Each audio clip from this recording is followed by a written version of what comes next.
Hello YouTube, this is Derp Nerd coming at you with Kerbal Space Program and a trip to Minmus. Now, the first thing I'm going to do here is show off one of my rocket designs. Now, this rocket will not take me to Minmus, but we're going to improve it later so it can. Most of the videos sped up to 4 times normal speed, just so you don't have to sit through 45 minutes of uncut video. This rocket design is decent. It gets up pretty fast. Doesn't take long to achieve a stable orbit. I'm using mechanical Jeb, which is a really awesome add-on. I'm also using sub-assembly loader. Now, mechanical Jeb, a lot of you probably will say, oh, it's cheating. Maybe it is. It helps me out a lot. I mean, I can do all this manually. It just takes a lot more time, and I have to pay a lot more attention to it. I can go write an essay or something while I'm waiting for mechanical Jeb to launch. So now we're going to go in. You saw that got into orbit. We're going to go in and edit it. So I renamed it with I at the end for improved. We're hopefully going to improve this.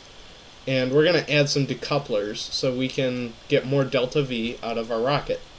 Now I'm planning to add nuclear engines to these, to the non-detachable ones, and put the same engine configuration on the detachable ones. So the detachable ones will burn out before the nuclear engine ones do. Well before, actually. So then we can just release the decouplers and have a lot more delta V, because the nuclear engines are super efficient. Their specific impulse is 800 seconds. So you can see I added the nuclear rockets. Now I'm going to add an action group to shut off the center engines, because you can get a lot more delta V once you're out of the atmosphere. But the problem with that is you may not have enough, you won't have enough thrust in order to obtain a stable orbit. Now you can see I screwed up my staging. I'm going back, I'm fixing that, yada yada. And should be relaunching in a second. Just making sure I have the engines where they need to be. There we go. Yeah, that pink thing up top was the sub-assembly loader, which maybe I'll demo in another video. So we're going to launch. Again, it's sped up to 4 times because it takes forever. Mechanical Jeb's ascent guidance is really handy. Now I should have picked a higher angle of attack. You can see it says edit ascent path or something like that. You can see I have about 6,000 meters per second of delta V. That's really handy with Mech Jeb. You can see your thrust to weight ratio. That's what TWR means. And the delta V both in vacuum and in atmosphere. Just monitoring the fuel levels, seeing what's going on. You can already see the big difference in fuel on the left between the nuclear rocket ones with the single arrow spike and the 2 arrow spikes in a gimbal. Now I had to add the gimbaling engines because I had massive problems with spinning out if I didn't have the gimbaling. Now mind you, I didn't have RCS on either, so that might have been solved. But I keep them on there just in case, because it works out pretty well. This one takes a lot longer to get into orbit because we have less thrust at any one given moment. There we go, we dropped off the aerospike stage, and now we're going on 6 nuclear rockets and 3 aerospike rockets. The center engine dies out very quickly, but I use it kind of as fuselage.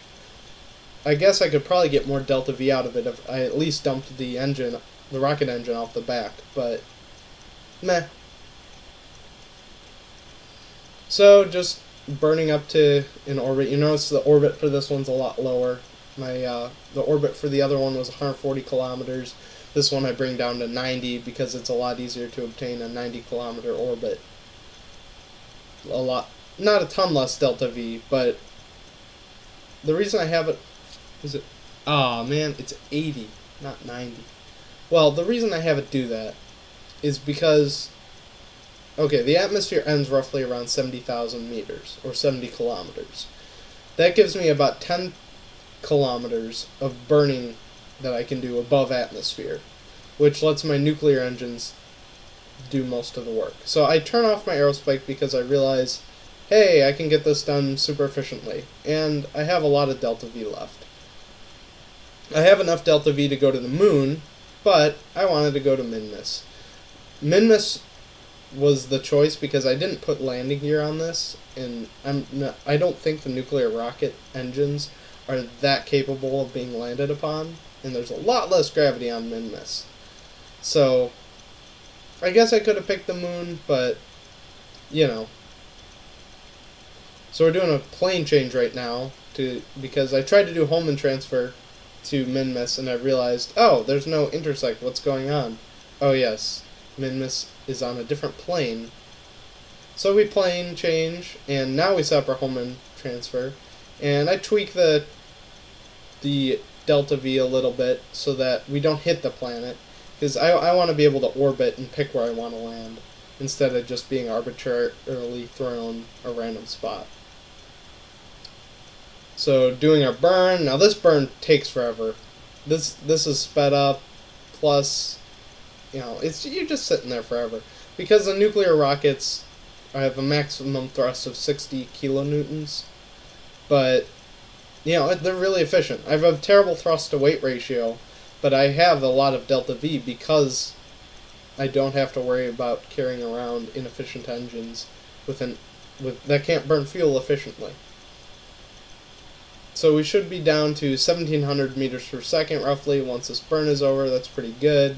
Getting ready to circularize it once I get around Minmus. That'll only require maybe 170, 200 meters per second. Now I do my narration in post, so if I screw up, yeah. It just means I didn't watch the video enough beforehand. So we're going out to meet Minmus and really slowing down. Oh my gosh.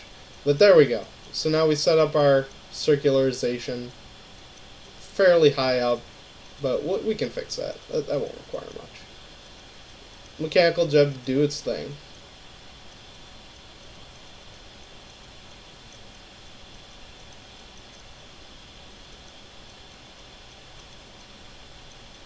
So it isn't perfectly circularized. That's okay because we're going to change the periapsis, rather, to 10 or 11 kilometers. Now, there's a time warp thing on the moon that's below 10 kilometers. You can't do X amount of time warp. So I set it up for 11 kilometers, but had to do a full orbit before it could do anything because I had already passed the apoapsis.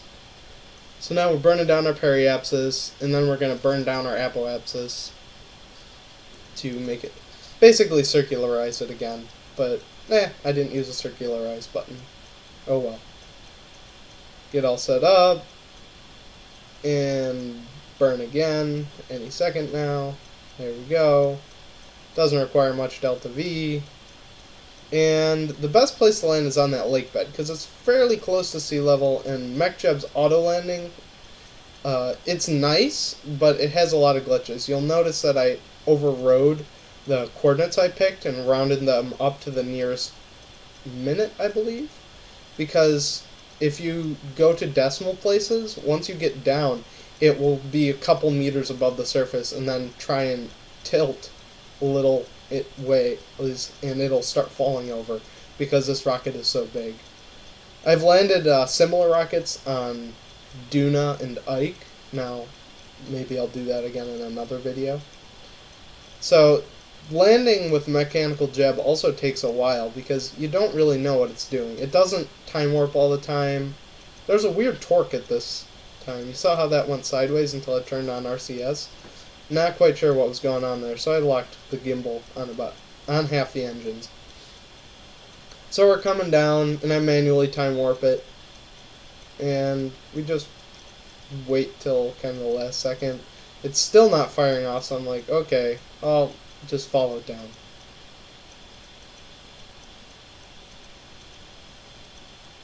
This is sped up as well, so this whole trip took in excess of an hour, including the first trip. Without that, roughly 40 minutes, 45 minutes. So we're coming down now, our velocity's getting really low. It's gonna let gravity kick in, and now just burn last second, and it'll be a beautiful touchdown. I speed it up to 8 times for doing the pretty pictures, which I'll put at the end of the video, with the astronauts. It's always nice to have pretty pictures wherever you go. But then, of course, you can have the conspiracy theorists come in and say, oh, you didn't really land on Minmus. Yes, look at the shadows, they're all wrong.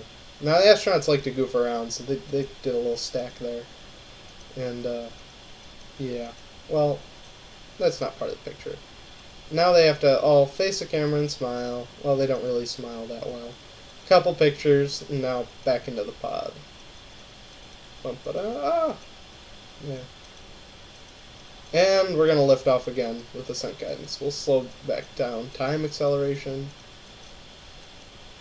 And the neat thing about Minmus and other low-gravity bodies is that you can basically just point straight up until you get your desired apoapsis, and then wait till you get close to there and burn, which is really kind of neat. Whereas kerbin, pardon me, you have to do this whole hyperbolic, or actually more like parabolic trajectory. On this planet, you can just shoot straight up and then turn sideways.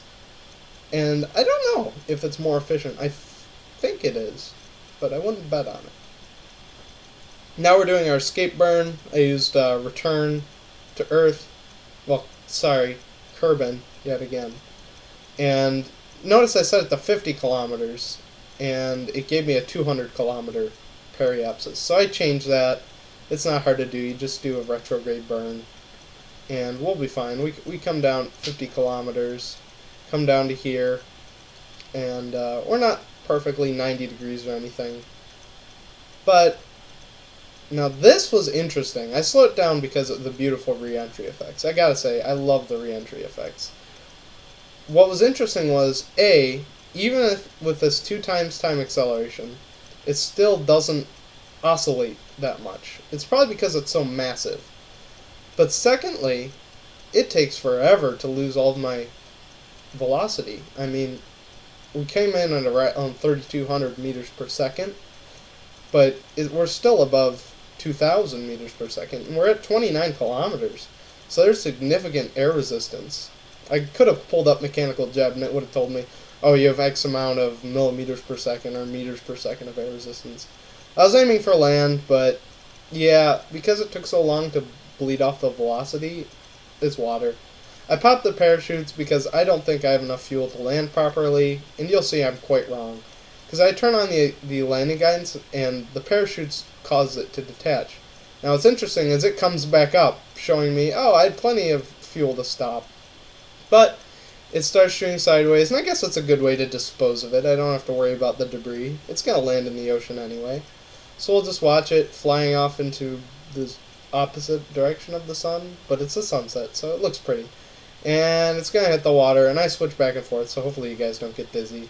And hits the water, a little splash in the distance. And I turn it up way fast so that we can get a landing in. And that is my voyage. And pretty pictures.